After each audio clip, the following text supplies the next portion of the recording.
Hey guys and gals, it's your buddy Drew from Living History Mysteries and Three-Eyed Raven Productions.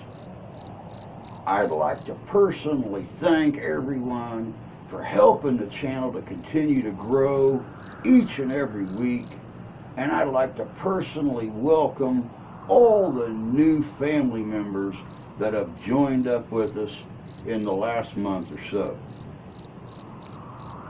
Definitely keep liking and sharing the videos out.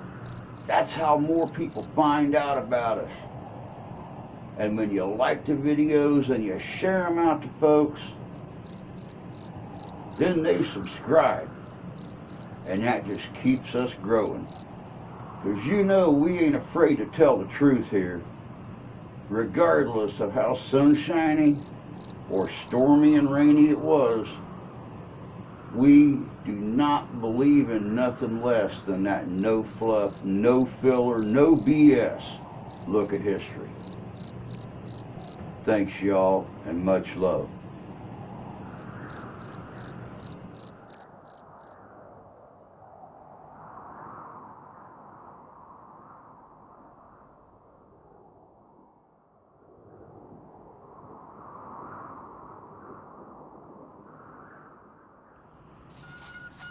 Coming Sunday, October 2nd, 2022 from 1 p.m. to 4:30 p.m.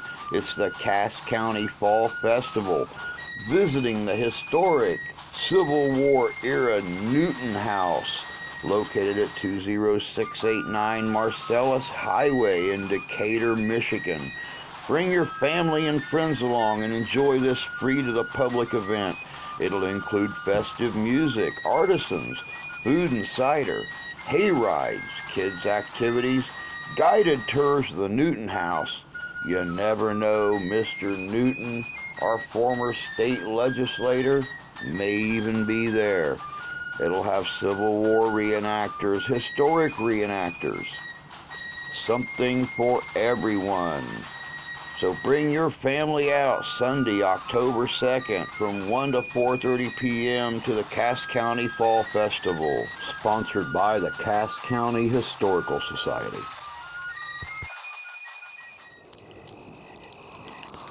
Hey guys and gals, it's your buddy Drew from Living History's Mysteries and Three-Eyed Raven Productions. You know, here on the channel, we often discuss a wide variety of pieces from history. We also get into the parahistoric and, of course, those mysteries that history left behind. Today I want to do something a little different, and I wanted to look at objects or places in the world that were mysteries unto themselves. Places and objects that have legends that circle around them that can't be explained without touching on the supernatural. I don't know how it's going to turn out, and I don't have the answers. But the questions, that's the mystery. Stay tuned.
The Codex Gigas, also known as the Devil's Bible, due to the large illustration of the devil on the inside of the giant book.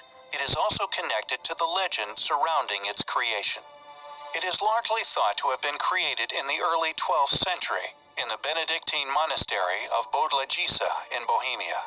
According to legend, the Codex was created by a character known as Herman the Recluse in the Benedictine monastery near Cherdim in the Czech Republic. The monastery was destroyed sometime in the 15th century during the Hussite Revolution. The Codex was thankfully rescued and taken to the Benedictine monastery in Brzezhnov. From 1477 to 1593, it was kept in the library of a monastery until it was taken to Prague in 1594 to form part of the collections of the Emperor Rudolf II. In 1648, it was taken as war booty by the Swedish army. In 1697, it would escape destruction again when a fierce fire broke out at the royal castle in Stockholm, subsequently destroying the royal library. The Codex was rescued from the flames by being thrown from a window. According to the vicar, Johan Erikssons, the Codex landed on a bystander, injuring him quite badly.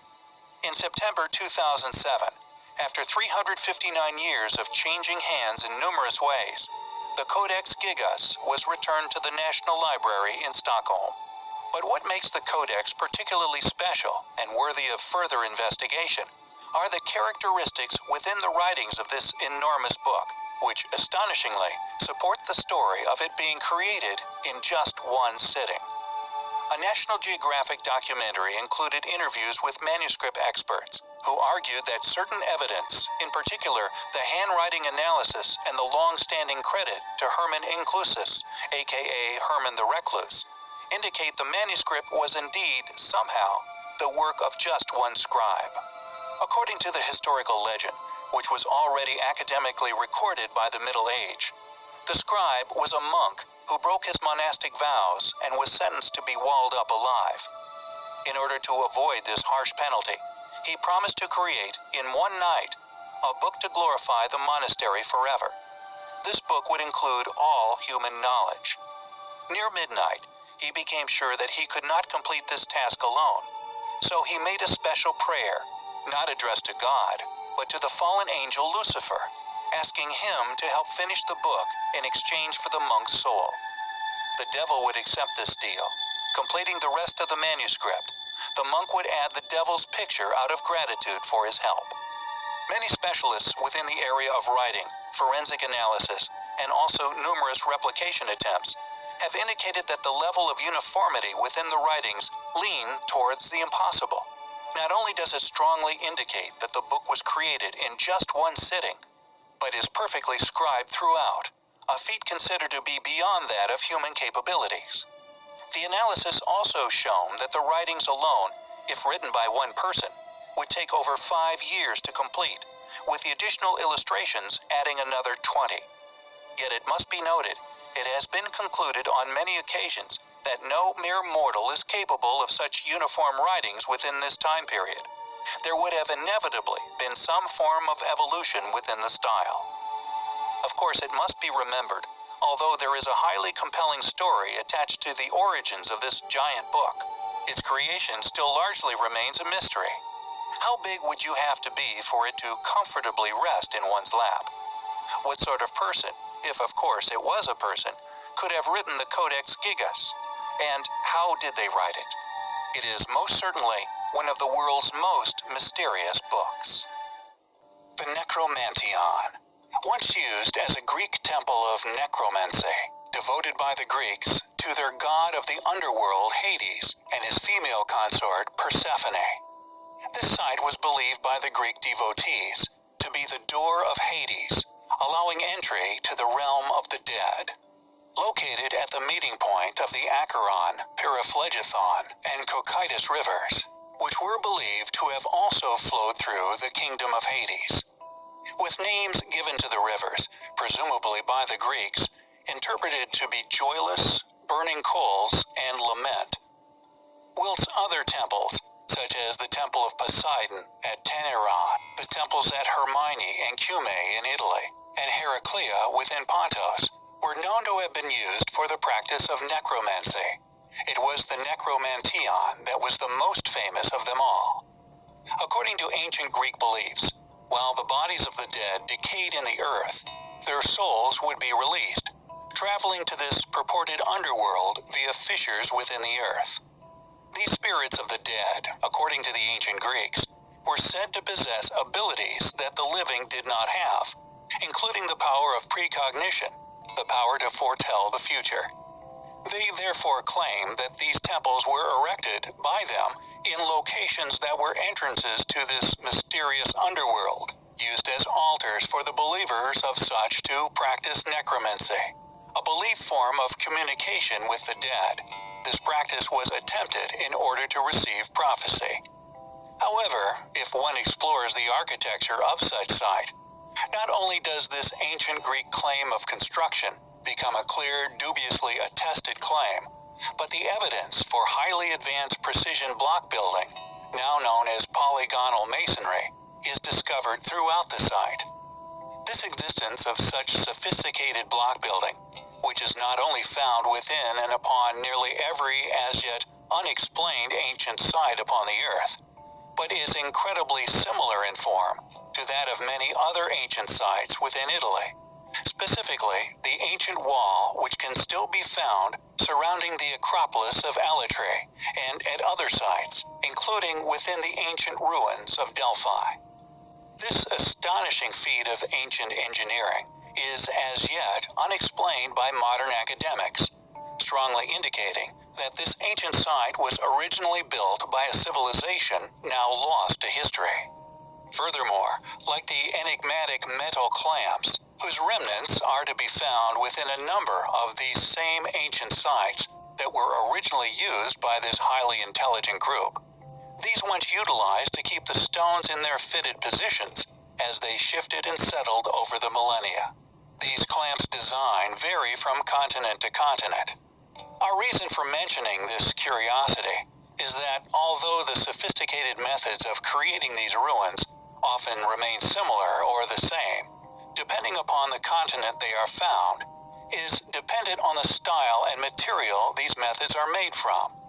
This, to us, strongly suggests that these ancient structures may have indeed been built by the different races found within these differing countries. The commanding force, the leading power of these groups, was the same worldwide power and font of this knowledge, who, with their clearly incredible technological prowess, successfully created such structures, and indeed the necromantion, which, regardless of their tremendous age, has successfully survived a vast amount of millennia, successfully making it into our own modern ancestors' lives, predictably adapted due to their wondrous nature into their historical belief systems, often being adopted surrounding spirituality, either for a theistic worship, burial, or in the case of the necromantion, for the use of contacting the dead through the mystic teachings of necromancy. It is, undoubtedly, highly compelling.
Welcome back.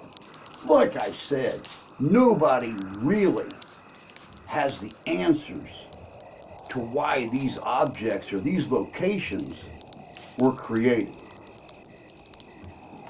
The mystery lies in the objects and the places, and modern scholars, theologians, historians can't come up with the answers and can't explain the mysteries.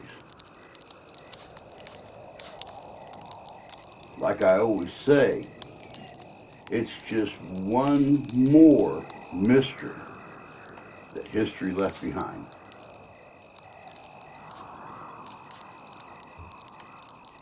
But that's all I got for you guys today. As always, take care of yourselves. Take care of each other. God bless you. God love you. We do. We'll see you in history.